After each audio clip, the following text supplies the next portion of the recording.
اللہ نے عجیب انداز اختیار کیا ہے. افلا ينظرون الى الابل كيف خلقت، کیا یہ لوگ اونٹ کو نہیں دیکھتے؟ عرب کے اندر سب سے بڑی سواری اونٹ ہے، اور وہ اونٹ اللہ کی کتنی بڑی نعمت ان عرب دیہاتیوں کے لیے جو ریگستانی علاقے میں رہتے ہیں، جہاں پانی کا صحیح طریقے سے انتظام نہیں ہے، جہاں غلے کا صحیح طریقے سے انتظام نہیں ہے. یہ اونٹ ہے، یہ جانور ہے جو خاردار اور کانٹے دار درخت بھی کھا جاتا ہے. یہ اونٹ ہے جو 8 دن کا اپنے پیٹ کے اندر پانی سٹاک اور جمع کر لیتا ہے. اللہ نے اس کے پیٹ کے اندر ایک ایسی ٹنکی رکھی ہے جس کے اندر ہفتے بھر کا، 10 دن کا، 15 دن کا ایک روایت کے مطابق اس کے پیٹ میں پانی جمع ہو جاتا ہے، اور 8 دن تک اس کو پانی کی ضرورت نہیں پڑتی ہے. تو یہ اونٹ سواری تمہیں کس نے دے رکھی ہے؟ افلا ينظرون الى الابل كيف خلقت، اس اونٹ کو اللہ نے کس طرح تخلیق کیا ہے، کس طرح پیدا کیا ہے، یہ اللہ ہی کی قدرت کا کرشمہ ہے. تو انہی سے کہا جا رہا ہے کیا یہ لوگ اونٹ کو نہیں دیکھتے کہ اونٹ کو ہم نے کیسے پیدا کیا ہے، کس قدر خصوصیات کا حامل یہ اونٹ ہے، اور کتنا تمہارے کام سواریوں کے اندر آتا ہے. وَإِلَى السَّمَاءِ كَيْفَ رُفِعَتْ، اور ذرا سی اپنی نگاہ جب اٹھاؤ گے تو دیکھو آسمان کی طرف، یہ آسمان کتنا بلند ہے. کتنی بلندی پر پہنچ جاؤ تم آسمان پر نہیں پہنچ پاتے. یہ آسمان جو بغیر ستونوں کے کھڑا ہوا ہے، ایک ذرا سی بلڈنگ، ایک ذرا سا کمرہ بغیر ستون اور پلر کے تم کھڑا نہیں کر سکتے. یہ اللہ کی قدرت کا کرشمہ ہے کہ اس نے اتنے بڑے آسمان کو جو لامحدود ہے، نہ ختم ہونے والا ہے، انسان کی نگاہوں سے بالکل پرے ہے اور ورے ہے، اس آسمان کو اللہ نے بغیر ستونوں کے کھڑا کیا ہوا ہے. اور انسان سے کس قدر اور کتنا بلند ہے اس کا اندازہ انسان کے لیے لگانا ممکن ہی نہیں بلکہ محال اور ناممکن ہے. اس آسمان کی طرف دیکھو کہ ہم نے اس کو کیسے بلند و بالا کر رکھا ہے.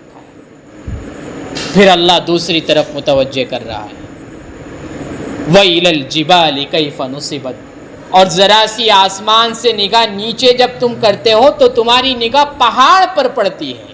یہ پہاڑ جو ہزاروں سال پہلے اللہ تبارک و تعالیٰ نے بنائے، بلکہ یوں کہا جائے اللہ نے لاکھوں سال پہلے بنائے ہوں گے، یہ پہاڑ آج تک اپنی جگہ پر موجود ہے، کوئی ٹس سے مس نہیں ہوا ہے، کوئی اپنی جگہ سے ہلا نہیں ہے، کسی نے اس کو اپنی جگہ سے ہلایا نہیں ہے.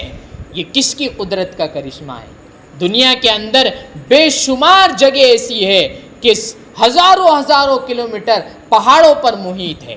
یہ کس نے اس زمین پر پہاڑوں کو میخوں کی طرح گاڑ رکھا ہے؟ یہ اللہ کی قدرت کا کرشمہ ہے.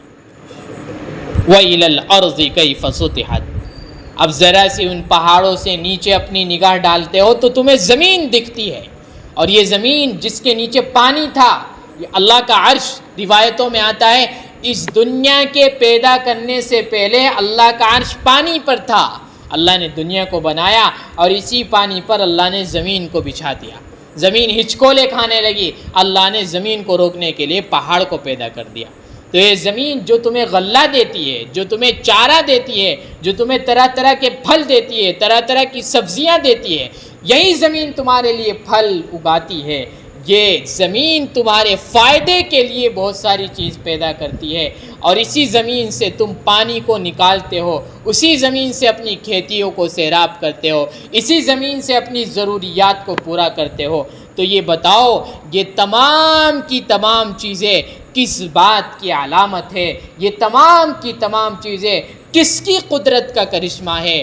اگر تمہارے اندر یقین ہے، اگر تمہارے اندر غور و فکر کرنے والی عقل ہے، تو انسانی عقل یہی کہے گی کہ یہ تمام چیزیں اللہ تبارک و تعالیٰ کے قبضے قدرت سے پیدا ہونے والی چیز ہے، اور ان تمام نظام کو چلانے والا اللہ تبارک و تعالیٰ ہے. تو اللہ ان دلائل کو دے کر اور ان اپنی قدرت کے کرشمے کو بیان کر کے ان لوگوں سے خطاب کرنا چاہتا ہے جو اب بھی اسے نہیں مانتے. اللہ کہنا چاہتا ہے دیکھو ہماری قدرت کے اتنے سارے دلائل ہیں، اتنے سارے کرشمے ہیں، اب بھی تمہیں ہماری طرف آنا چاہیے. اگر اب بھی تم نہیں مانتے تو گویا کہ تم بینا ہوتے ہوئے بھی اندھے ہو گئے، دیکھنے والے ہوتے بھی اندھے ہو گئے.